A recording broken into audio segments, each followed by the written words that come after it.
Howdy, folks. I'm the Old Ranger with an exciting new story of real life in the Old West. Newspapers play an important part in the life of a city, sometimes even an explosive part.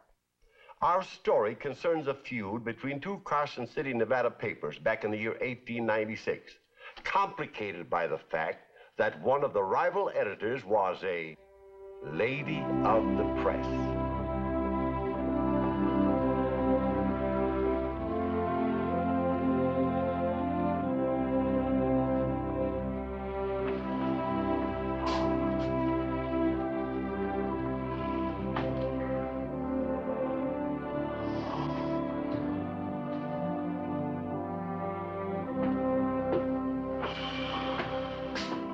Good morning, Rusty. Well, Miss Laura, didn't expect you back so soon. Obviously. How was the trip? It's over. That's about all I can say about it. Yeah, those things are never pleasant. Any mail? Bills. All your father's creditors wanting to settle up. Where's China Joe? Out back in the press room.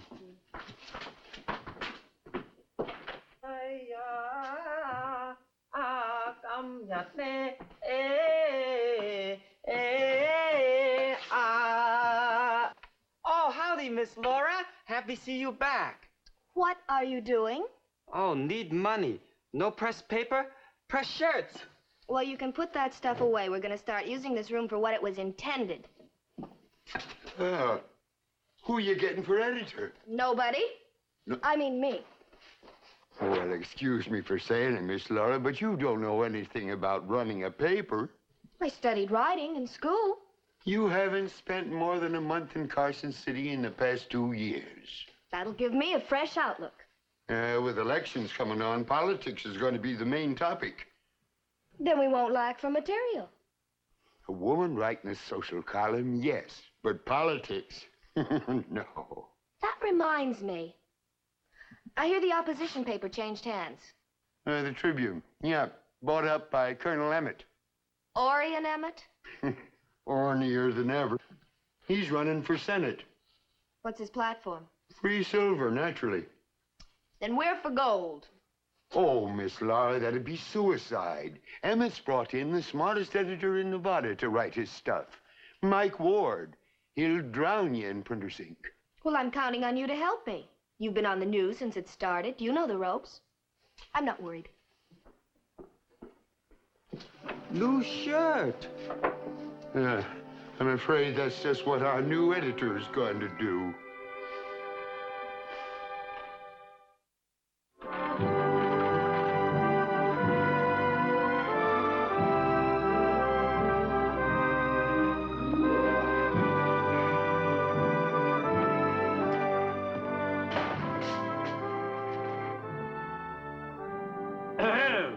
Hello, Colonel. Oh, I see you've been reading the opposition paper, too. I thought that thing was buried with the old man. Some relative's taking it over again. L.T. Frick. Well, find out what he wants to support Silver and pay him. Well, you're joking, Colonel. Look, you don't have to worry with this kind of stuff. Friends, Nevadans, countrymen, lend me your ears. Whew. Sounds like the editor just discovered Shakespeare. Yes, well, even bad editorials could be a nuisance. Hop to it. What?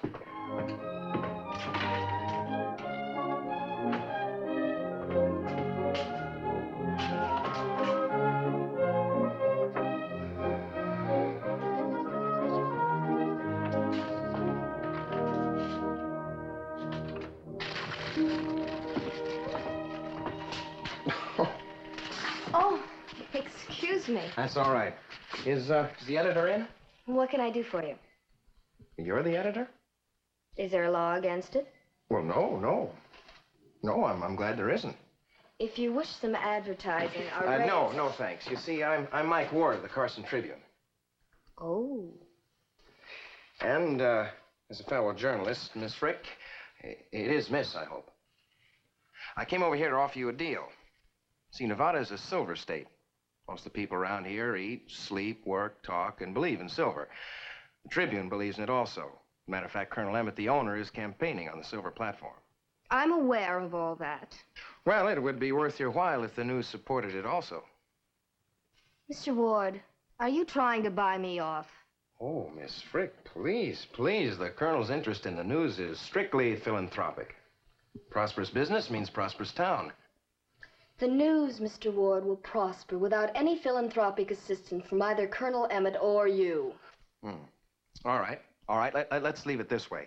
Ignore both issues, gold and silver. Impossible. The paper's got to have a policy. You know, Miss Frick, sometimes survival is the best policy. Get out. If you must write about the weather. Get out. Or the flora, or the fauna, or pink teas and social gossip. I said get out. But please, Miss Frick, not about politics. Get out. Flora and fauna. Kind of hard feller to get rid of, ain't he? I'll write an editorial and rock him right back on his heels. Him and everybody else in this town. Oh, that a girl.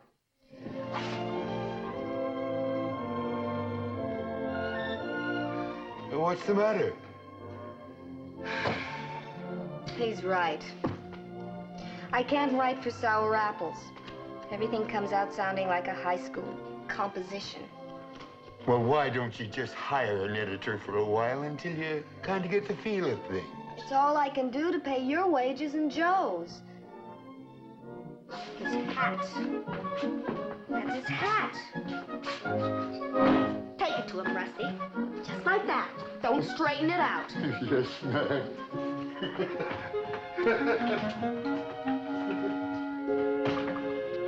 Hey, Mike! Mike Ward! You forgot your hat. Well, I'm glad my head wasn't in it. That's quite a spitfire, that boss of yours. Oh, she's a chip off the old block, if you knew her dad. Only he could write. Now, tell me, Rusty, does she have to work? All her dad left her was the paper and his good name. And still she turned down my offer. That took a lot of courage. Well, that's one thing Miss Lara doesn't lack. Oh, she'll keep on fighting the way she sees it until there's no paper left. You know, Rusty, what she really needs is some good He-Man copy. Now, you ought to be able to help her out. Me? Well, sure, you work for her father. You set up all his stuff. Some of it must have rubbed off. I don't know. Rubbing off and doing are two different things.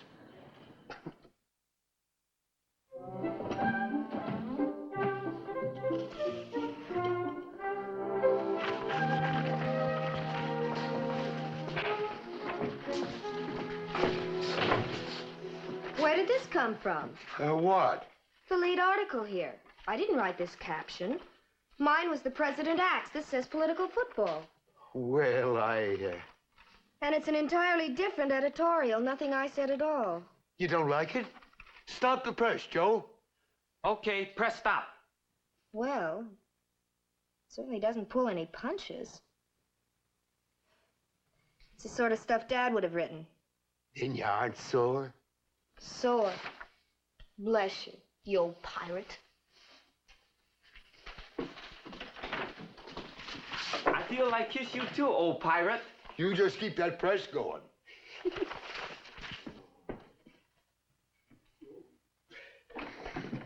Hey, you want to see me, Colonel? The editorial in today's news. Have you read it? Well, yeah, I've glanced at it. I thought you said this girl couldn't write. Why, she could write rings around you.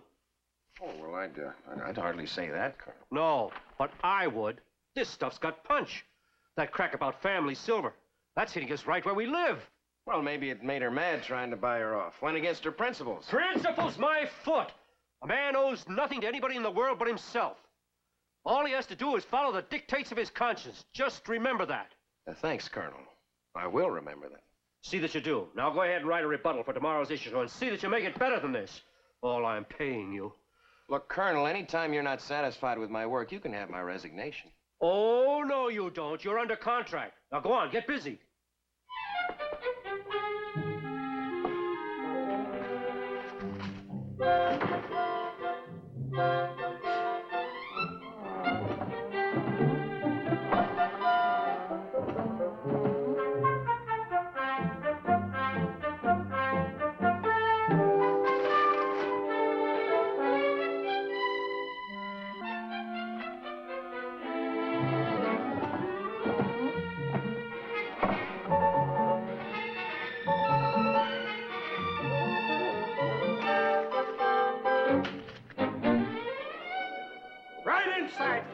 Colonel Orion Emmett, Nevada's silver-tongued orator. Big rally, folks. Emmett for senator. Free beer and free sandwiches. Come inside, folks. Seats are going fast. Get inside, all you folks. Right in this door, folks. Keep going right in there. And I say to you, good people of Nevada, send me to Washington, and I will raise silver up from the doldrums. How? By reopening the mines and allowing our precious white metal to pour out from its bountiful source, free and unlimited, thus restoring our prosperity. And that, my friends, is a promise. Like the other promises you made, Colonel? Yeah, what about that? I have no idea what promises you are referring to. If you read the news, you would. I have never broken my word or betrayed a trust. That ain't what the news says. It says you ought to know the meaning of free silver, the way you've lined your pockets with it. Quiet, please. Let's have order.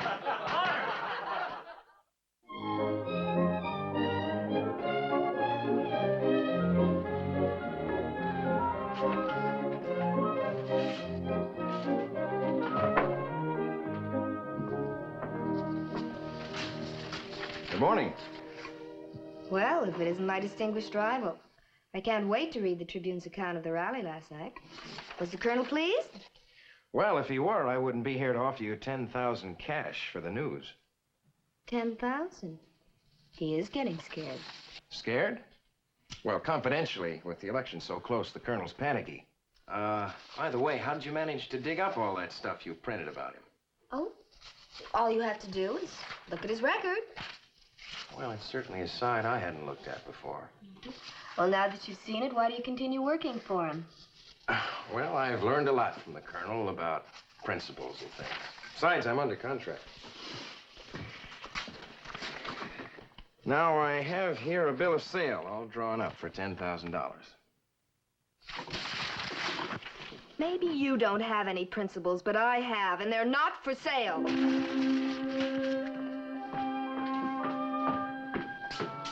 Are you still here?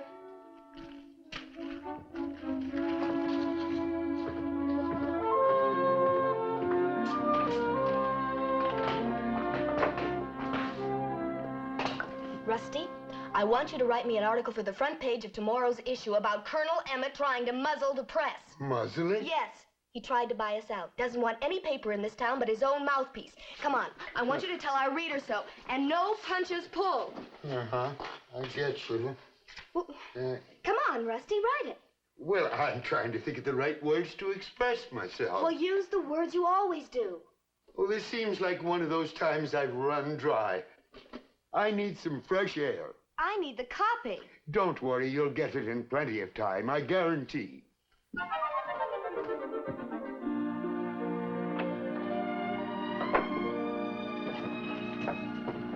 Oh, Mike, I've been looking all over for you. I got to have some copy, quick. Rusty, I already gave you the editorial for tomorrow. Yes, but this is something special. The Colonel tried to buy the news, and Laura wants a piece for the front page. Well, she's a fool. What? She's a fool. She should have sold out. I go to a lot of trouble to build the news up so it'll be a threat to the Colonel, and then she turns down his deal. That $10,000 would have gotten her out of debt, would have put her on Easy Street. And put the Colonel into the United States Senate. Look, there's a campaign train leaving early tomorrow for Reno, full of bigwigs. This news has got to break before they leave. Rusty, I cannot go on writing editorials for her the rest of my life. You can't stop now, please, Mike. Well, I suppose she wants to blast the Colonel as an enemy of free press, trying to suppress the truth, that sort of thing. Yeah, that's it. Well, I've got a piece to do for my paper first. Well, as long as I get it so I can set it up first thing in the morning. All right. Okay, I'll slip it under the press room door on my way home tonight, about midnight.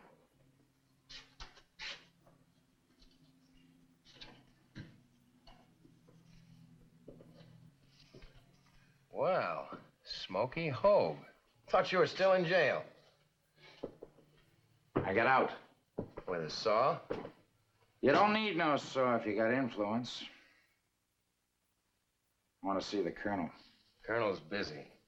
He's expecting me. Oh? Well, his office is across the hall. You should have gone around the other way, but you can go through that door.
Hey, what are you doing in there anyway?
Mario, please hurry!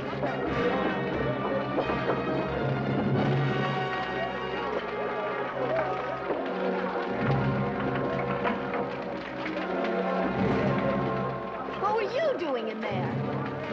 Toasting marshmallows. You fumbling idiot! Colonel, I couldn't help it. He caught me coming out the window. We had a fight, then I busted loose and ran. All right, then. You better get out of town as fast as you can. And if you ever try to tie me in with this, I'll see that you go back to jail and never get out. Colonel, you got no... All right, out the side door, quick, and keep going.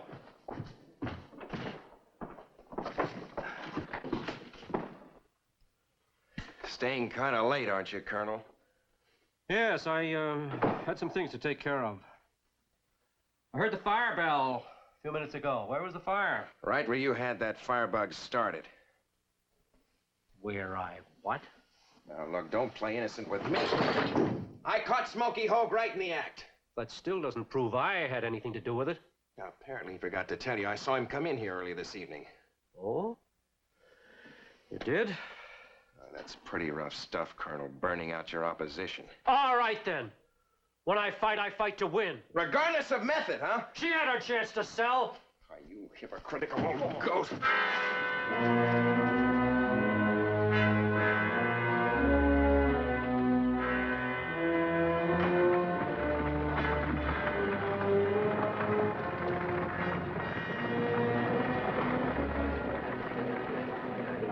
Tough luck, Rusty.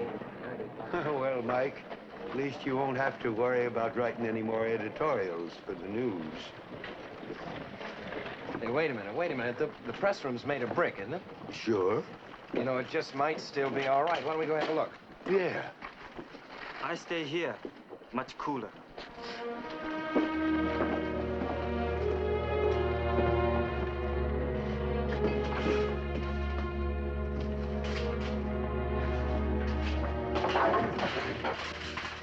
Mike, let's get out of here. The bricks are sizzling hot. We'll fry. Well, the type looks all right. So's the newsprint. The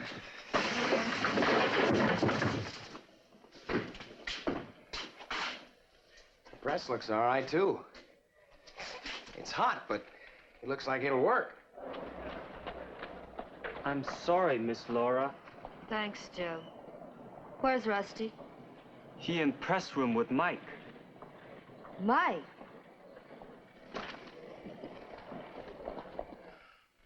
Come on, Rusty. Come on, let's go get Joe. Well, you certainly got a lot of gall coming back here. Look, I'm glad you're here. We're going to need everyone's help to do this. Do what?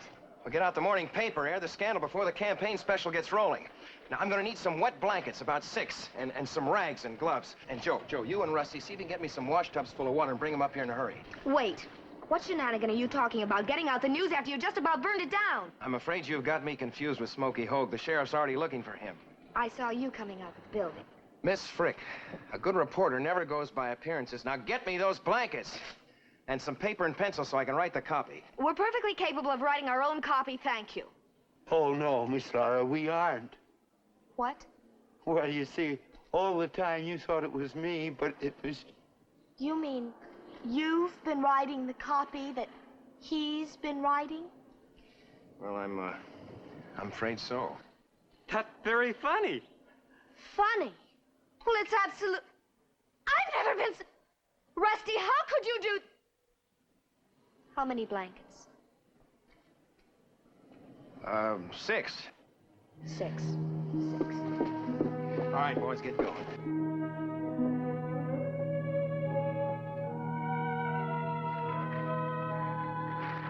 This is really what you'd call a red-hot edition. It's not the best printing job in the world. Yeah, but good enough to defeat Colonel Emmett. All right, Joe, run him off. Yes, sir.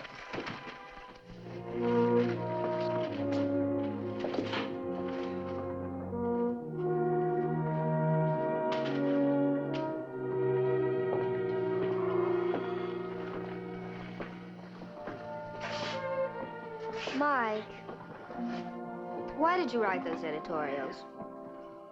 Well, I didn't have anything else to do with my spare moments. No girl to take out. Why, Mike? Well, first of all, because I felt sorry for you.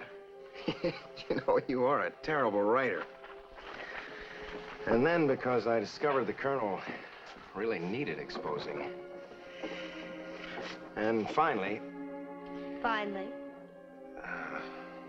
Well, finally because I happen to be in love with you.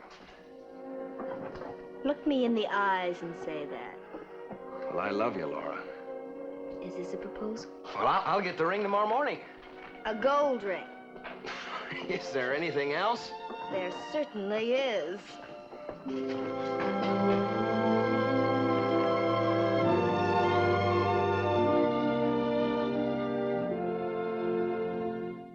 Well, the moral of this story, as Colonel Emmett learned when the election returns came in, was you can fool some of the people all of the time, and all of the...